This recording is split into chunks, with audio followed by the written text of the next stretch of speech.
All right, the Vatican's Sistine Chapel is closed to tourists this morning, and officials now say the conclave to elect Pope Francis' successor will begin there next Wednesday, May 7th.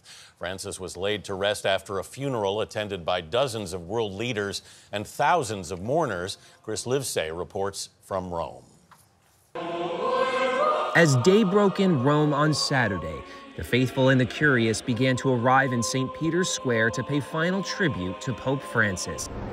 They were joined by 50 heads of state and delegations from 130 countries worldwide. A global show of respect for a man who had tried to reconnect the Catholic Church with the people, like Ida Benson from Austin, Texas. Honestly, I'm trying to keep it together. I'm pretty overwhelmed for the opportunity to be here. I lost a child 6 years ago, and because of him, I am here. My son is right next to him, guiding him and welcoming into his kingdom.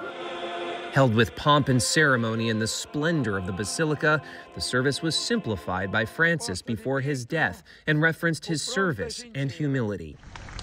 His body was then slowly driven through the streets of Rome as mourners lined the route to his burial place outside the Vatican, the first pope buried beyond those walls in over a century. Instead, he chose the Basilica of Santa Maria Maggiore, where he prayed on the first day of his papacy in 2013, alone during the coronavirus pandemic, and later leading prayers for peace in Ukraine in 2022. He's done his work, what he needed to do on this earth, and he's with God now. He now rests in the earth in a corner of the church he chose. His headstone reads simply, Franciscus.